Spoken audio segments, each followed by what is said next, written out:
Sorry.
Kate turns around and looks at the people and goes, so what will happen is she'll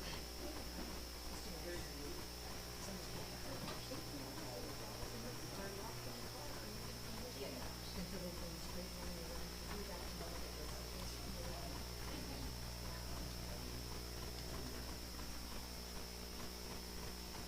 Fine. And then big story.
We are gathered today to acknowledge together the death of Joseph Keith Garchinsky and to honor and celebrate the 81 years of life that came before.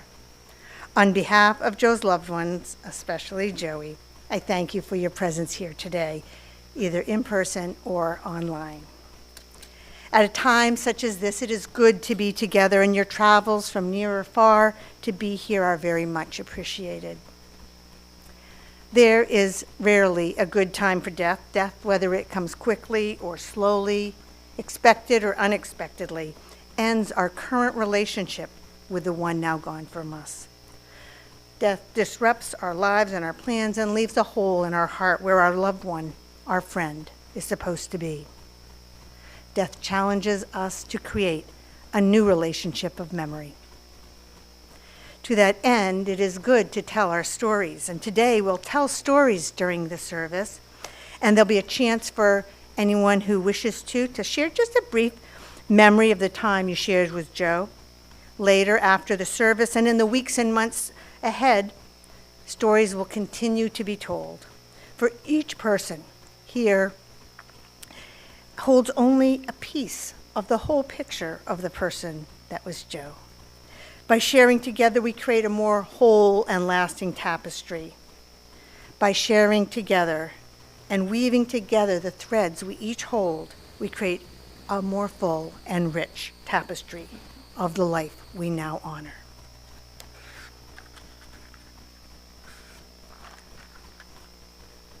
Okay.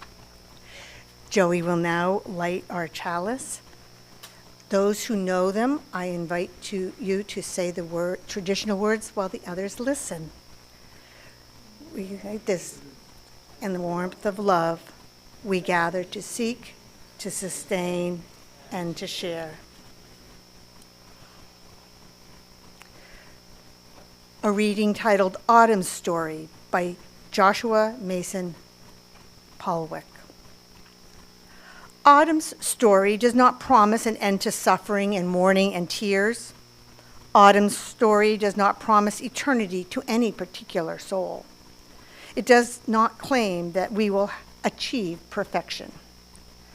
Rather, Autumn's claim is that as living beings, our lives progress through cycles, that the full measure of our humanity includes our death.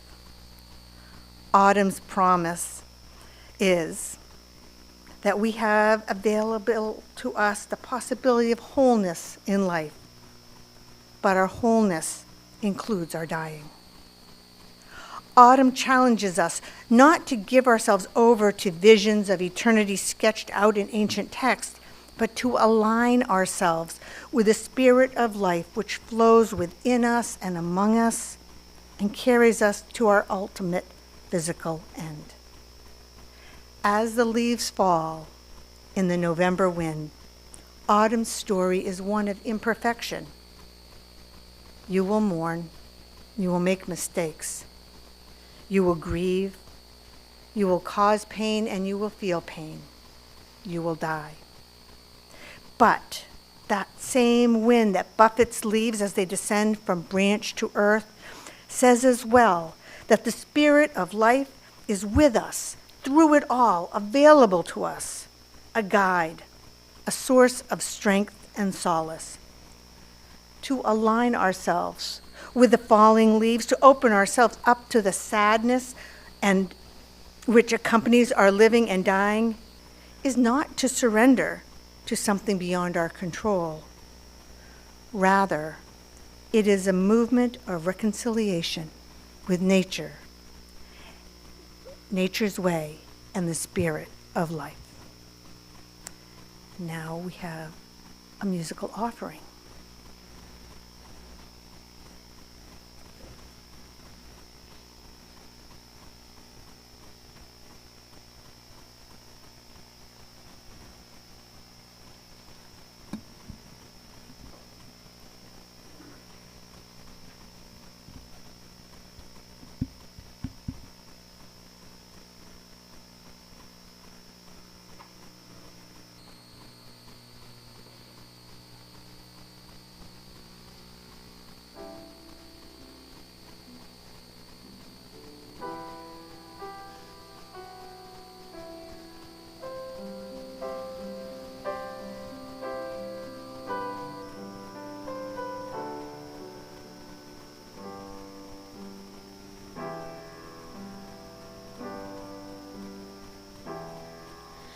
Now I heard there was a secret chord that David played, and it pleased the Lord. But you don't really care for music, do ya?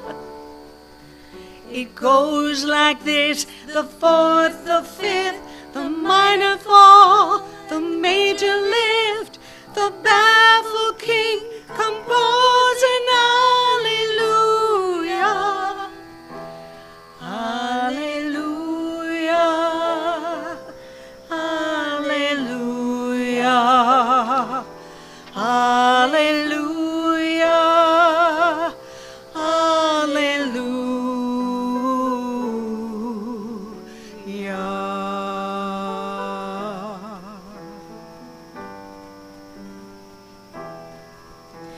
You say I took the name in vain. I don't even know the name, but if I did, well, really, what's it to ya? There's a blaze of light in every word. It doesn't matter what you heard, the holy or the broken. Hallelujah, hallelujah, hallelujah, hallelujah.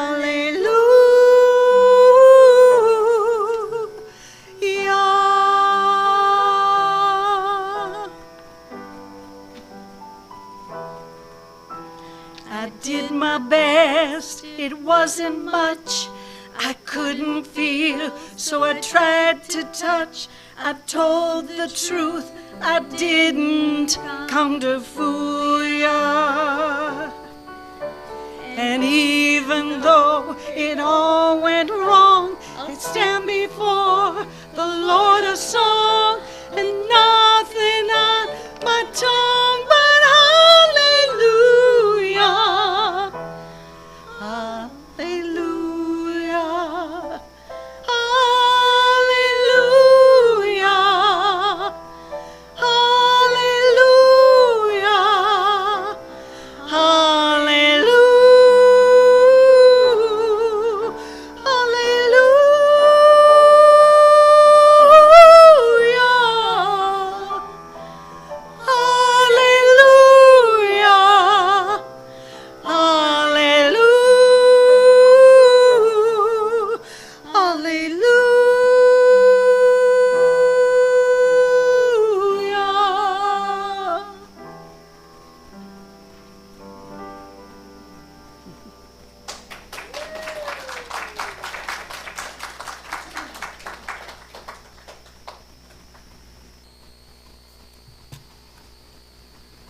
Thank you so much.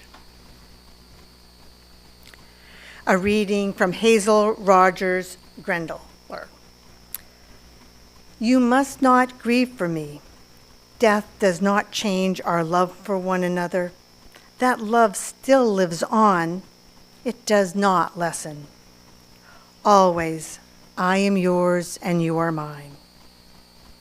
Sometimes, the heart asks more than life can give. But peace will come, and it will make us wise. Joey.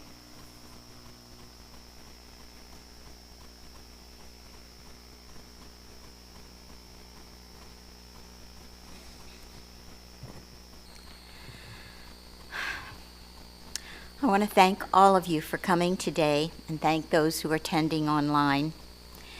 You know, when Joe and I would talk about the plans for when he passed, I would mention the memorial service, and his response was, I don't need a service. And mine to him was always, it's not for you, it's for me. However, I was struggling with that I was struggling to remember that when I was writing this eulogy. I started to question that idea. This may have been the most difficult writing task I've ever undertaken, and that's with a provided outline and a prompt. I could not figure out exactly how I was supposed to come up with a central theme or overreaching memory for a complex man who lived almost 82 years.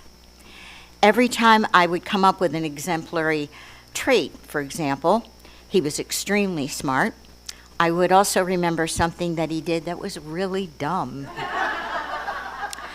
I suppose that's the lament of the spouse writing an eulogy. You see both sides, but you still love the deceased nonetheless. So, with that in mind, I will get to it and tell you a little bit about my wonderful husband, Joe Garchinsky, or Keith, for family members online who are watching. They knew him as Keith. Joe was born in Revere, Massachusetts in 1943 and grew up in that state. He spent 4 years in the Air Force in the 60s, where he was a motion picture cameraman. As a result of his job in the Air Force, he became an avid photographer all of his life, to the great annoyance of those of us who were supposed to pose for him.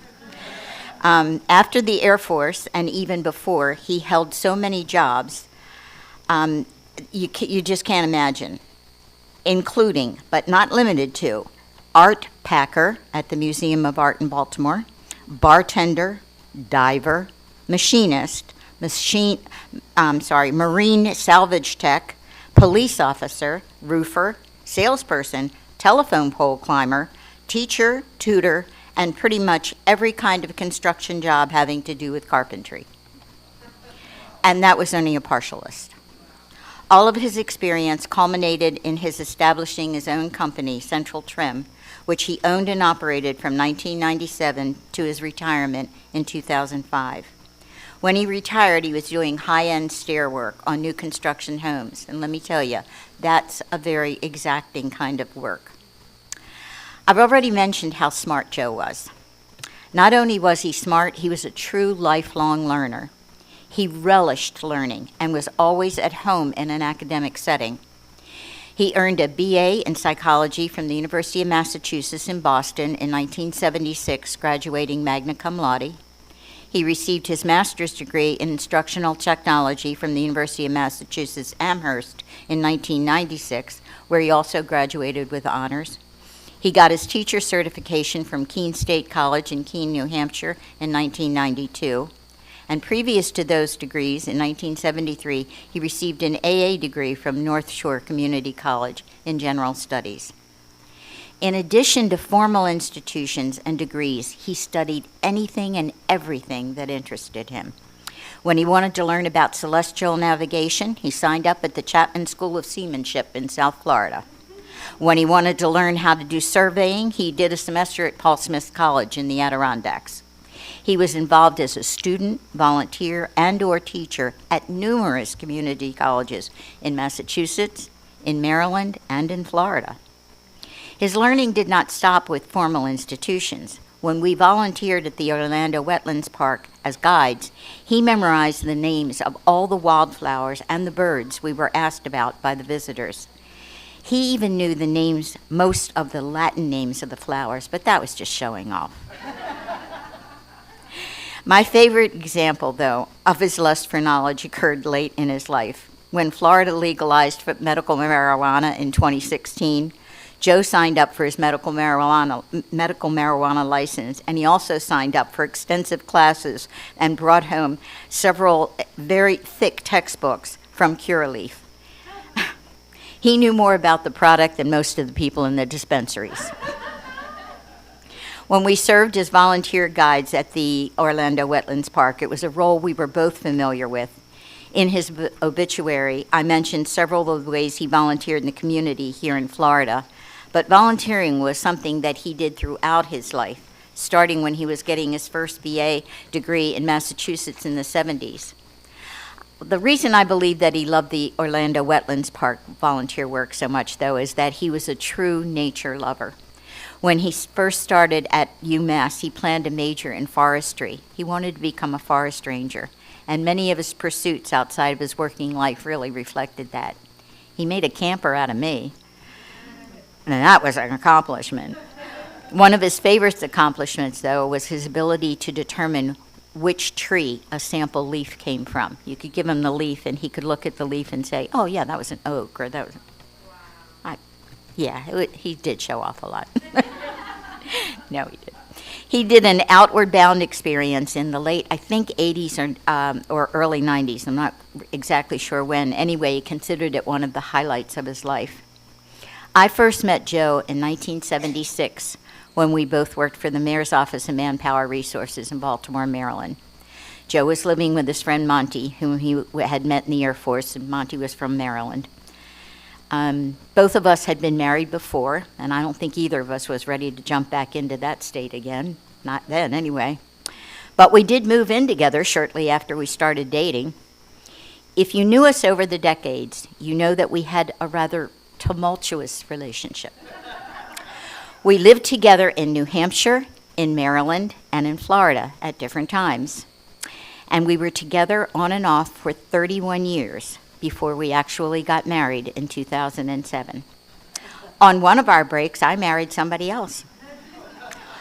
But even, and obviously that didn't work out, even when I was married to someone else, though, or when we were living in different states, or whenever, we always maintained contact. People like to ask about the on-again, off-again relationship, and it's kind of hard to explain. We were both stubborn and willful. I was a social butterfly, according to him, and he would be a hermit if he could, according to me. We both had trouble compromising, and yet, after all the fights, the breakups, the difficulties, we always somehow found our way back to each other to give our relationship yet another try. We got counseling once, a year or so before we got married, and the therapist asked us what it was that continued to bring us back together again and again. We turned to each other and said in unison, sex. And there you have it, folks. I am not sure if we were exactly soulmates in the way most people think of that term, but what we had was a passionate, strong bond that, as we grew older, became what we always wanted: close companionship, common purpose, and a love that had always been there, and that grew beyond the physical and got stronger each year we were together. We married in 2007 and celebrated our 18th anniversary this past June. It was excruciating to watch him get sick and have to go into a nursing home for care. To see him suffer and fight illness that left him battered and all but unable to communicate effectively was the worst. I supported him completely when he made his decision to go on hospice care, and I admired his courage in refusing meds and facing the inevitable end. He was my world, and in many ways he always will be. Without a doubt, he was the love of my life. Thank you.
Thank you, Alicia.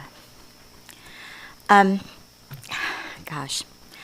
I have a couple of memories that the family has sent in, and if anybody has anything that they want to share, anything that they remember about Joe, we can break in and out of this. But the first one comes from Joe's niece, Stacy Cullen. Stacy says, I remember Uncle Keith taught us how to drive a Standard, much to the dismay of our parents. I may have been about 10 years old. We were at Graham's, that's their dad's mother's house up in Mount Vernon, New Hampshire. Another thing she remembers is his obsession with Frisbees. Thank you for that, Stacy, if you're watching. I had totally forgotten about that. We used to play Frisbee all the time. All the time. When I hurt my right shoulder, I learned how to throw Frisbee left-handed because it was the one thing that we did all the time. I remember, Stacy said, I remember how my mother loved when he would come to visit or call. And I remember when you both visited Mom and Dad when they were in Florida, a friend had loaned you a camper. That was Virginia and Landon, thank you. Had lent a camper, and it may not have been the best road trip experience. It was not. I have fond memories of his visits. And she also, and I could not get the pictures that I got online or by text. I couldn't get them into the array, but there's a great picture that he took of the 4 of the kids at the zoo. Sorry, I couldn't get it into the program. And her sister, Sharon Cullen Kovac, sent this one in. My favorite memory of Uncle Keith was one Easter when we were all little. Uncle Keith made a surprise visit to our house and came in carrying a cage, not an Easter basket, and the cage had 2 bunnies. As you can imagine how excited we were, we named them Underdog and Polly Purebred. Our mother, Penny, was not amused. The bunnies went to a great family on a farm about 2 weeks after Easter. But that day was pure magic for us. This was Uncle Keith to a T. He was never interested in quite a predictable holiday. He wanted to make a memory that would last a lifetime, and he certainly did. That Easter was just a snapshot of whom he was, warm, loving, always full of energy, and a mischievous sparkle in his eye. He had a gift of making you feel you were the most important person in the room. I loved him and will miss him. From Sharon. Anybody here?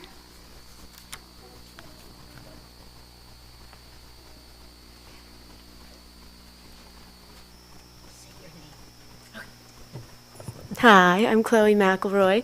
I'm a member of Joey's congregation. I have 2 pretty fond memories of Joe.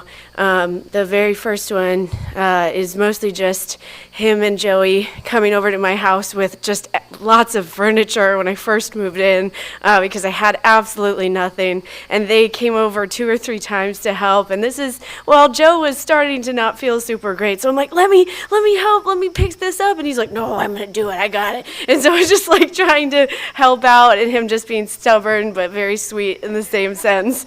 And then I actually also, my other favorite memory, and this was like top favorite and something I never have forgotten, is that I was at, I had a funeral for my youth, and Joey and Joe came to it together, and this is when Joe was really starting to not do well and possibly, was, possibly going to need to get further care, and so, I didn't expect him to be able to come. And, I had a nice little photo. I had it here at the church, so I had a nice little photo area set up over here. And afterwards, I gave him a great big hug, and I said, thank you so much for being here. Like, I know it must be hard to have gotten here. And he said, Chloe, there's no place I would have rather been today. And it's something that always really stuck with me. And that was the last time I actually got to see him. So it's my favorite memory because of that. But he seemed like especially doing the photo slideshow for Joey, it seems like they had a beautiful life, and he will be well missed.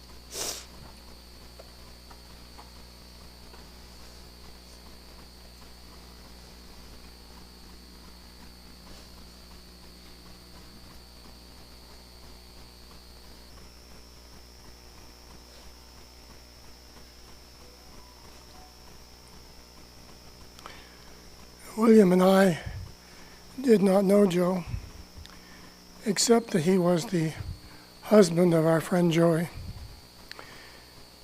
And we did share a military service background.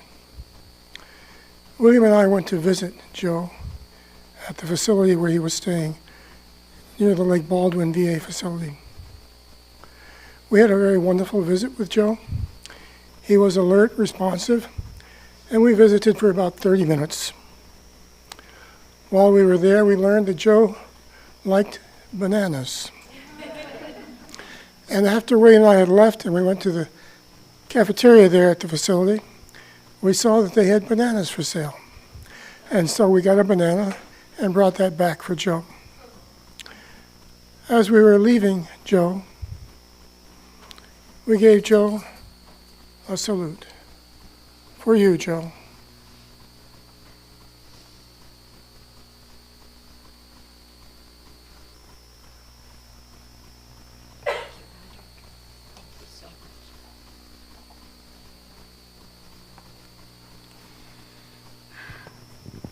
It meant so much, the people who went over to see him when he was at the nursing home. It really did, it meant so much to me to know that somebody would do that. They didn't even know him, and yet they went over, and it was just a wonderful thing. Okay, some memories from my kids. First of all, John's memories. I have a few with pictures, he says. The first time we went to Henniker, New Hampshire, we went rock hopping in the river. I was probably 7 or 8. We were just wandering through the shallow currents, shin deep, with a walking stick, with shoes and no socks, but pretty adventurous for 2 suburban kids from Baltimore. I remembered the eureka moment when Joe told me to take my socks off and put my shoes on before I went into the water, and realizing that I had permission to get my shoes wet. Something it had never occurred to me that it was okay to do. And he had this big grin on his face, watching me wrap my head around the freedom to break that little rule. Go crazy, kid, get your shoes wet. The second centers around that green car Joe had, a 72 Chevy Impala coupe, for anyone keeping score. Sometimes on a Saturday or Sunday mornings, we would go to get donuts for everyone. And either on the way there or home, Joe would pull into an empty diner parking lot, sit 8-year-old me on his lap, and let me steer that car as we drove around the parking lot. I thought I was the coolest kid to have ever lived. I was driving a really big car. I have always had a soft spot for that ugly Chevy model. And my son sent me a picture of one that he saw that it was just like it. He said he saw it was for sale a year or 2 ago.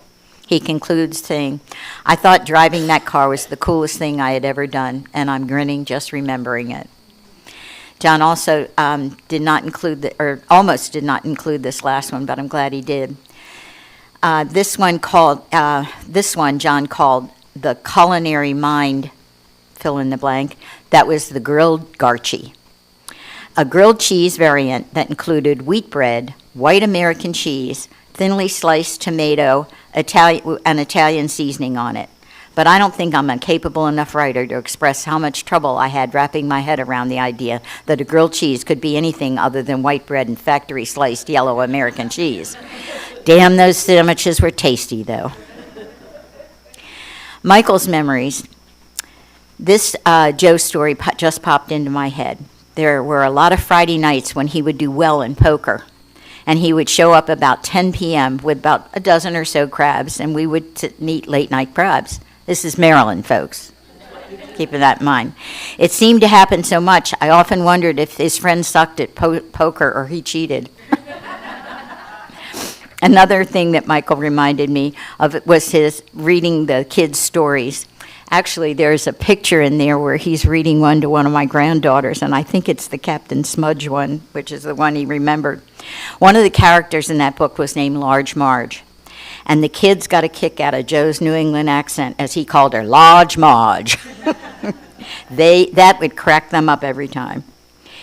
And since we're being honest in our memories, Michael also told me that once when he was about 8 or so, Joe offered him $5 to drink a shot of Jack Daniels. I asked Michael, why did Joe do that? And Michael said, probably just to see if I would. Okay. He didn't tell me if he did. Does anybody have anything else? I wanted to end with it. I'm sorry, I wanted to end with what his brother wrote. Okay, please.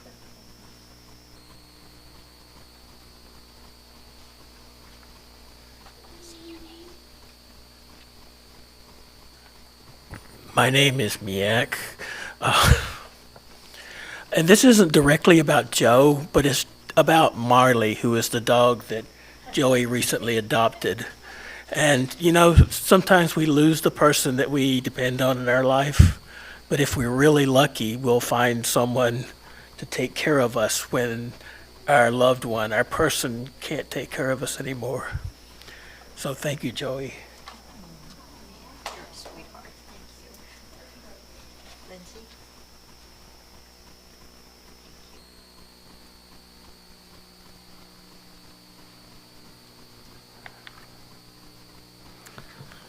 I wrote this as remembering the journey that I took after I lost my husband, and other people have said that it gave them comfort, and I hope it does for you, Joey. It's called River of Remembrance. Today, tears flow from the empty places in our hearts. Clouds of sadness surround us, and even the wind and the rain sound lonely. Tomorrow, our tears will become a river of remembrance. The sun will glisten on the water, and dear ones will visit us in dreams, like the singing of a mountain stream or the whispering of soft breezes. We'll hear their voices, see their precious faces, and be comforted. Someday, as time flows on, our hearts will heal, made stronger by their love for us. We'll laugh, dance, and sing again, and sometimes, as memories drift back to us, we'll feel their spirits smiling.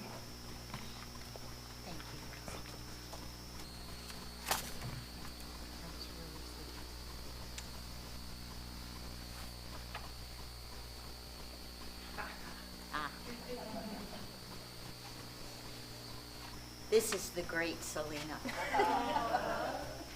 Yeah. So I knew Joe. He was the president of our HOA, is how I came to know him.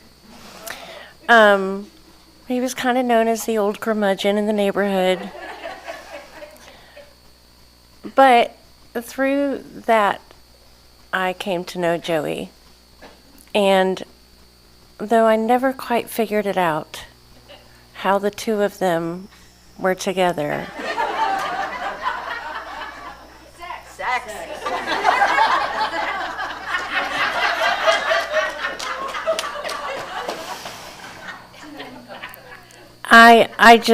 I'm in love with Joey, and I can only imagine the man that he was in order to win her heart.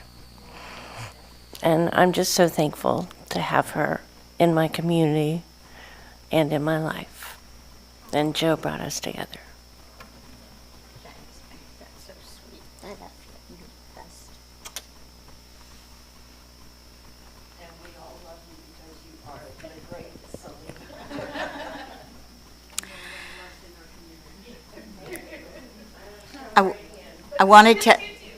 I wanted to end with this. This is from Joe's brother. Joe's brother's about 11 years younger, I think, than he, and has been just an incredible comfort and just been there for me. And I'm so happy that he came down this summer. He's in Massachusetts, and he came down this summer and got to see Joe this summer. So that was wonderful. And Peter's tribute reads, "My brother was an honest, caring, and fair man. Keith had a profound impact on me when I was very young. He helped me through the uncertainty and sadness when our father died. As I look back now, he was my hero, and I will always remember him that way and miss him dearly." Thank you.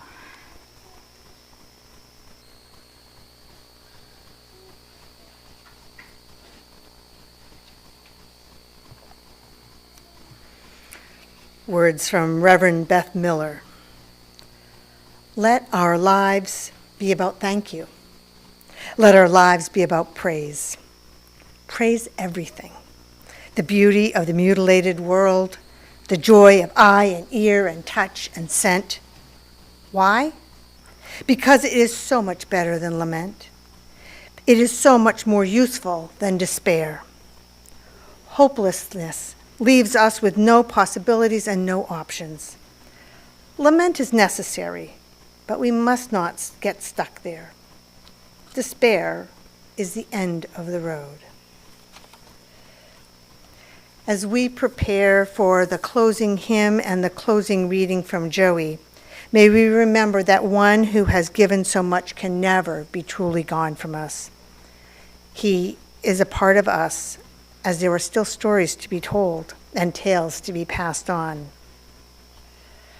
May our memories of the life of Joseph Keith Garchinsky sustain us as we move forward and back into the important business of our well-lived lives. And Joey, would you like to extinguish the chalice?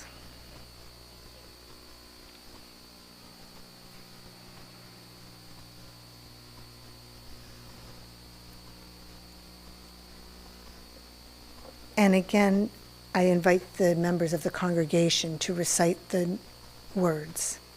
We extinguish this flame, not the light of truth, the warmth of community, or the fire of commitment. These we carry in our hearts until we are together again. Following the hymn and the closing words, please join us for reception and refreshment in the back of the room. The hymn is Blue Boat Home. The words are displayed.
This is a poem, I guess. It's called A Love Letter from Those Who Have Passed On. While I'm saying it to you, a lot of you didn't know Joe, so it's not necessarily him you need to think about. Think about, though, someone that you love who has passed on, and consider these words from them. Take the love you have for me and radiate it outwards, allowing it to touch and impact others. Take the memory you have of me and use it as a source of inspiration to live fully, meaningfully, and intentionally. Take the image you have of me in your mind and allow it to fuel you, to take action, seize the day, and be reminded of what is most important in life. Take the care you have for me and let it remind you to care for yourself fully and to shower yourself with your own love. And take the pain and grief you feel following my loss and alchemize it into love, compassion, and beauty. Build a castle from the wreckage of my passing and allow it to unlock your greatness and potential and empower you to become more than you ever thought you were capable of being. And know that I can never truly leave you and will always remain beside you, watching over you in spirit, and that the love I have for you lives on through the connections you form, the kindness and compassion you share, and the future relationships and friendships you cultivate. And until we are one day reunited, I will remain with you through the storms and chaos of life, and am always beside you, walking with you, laughing with you, crying with you, and smiling with you. I am proud of you for being strong. I am proud of you for being brave, and I am proud of you for being you. That was by Talia Hunter, and I appreciate those words more than I can tell you. Thanks again to all of you for coming. Thank you for being here. Alicia.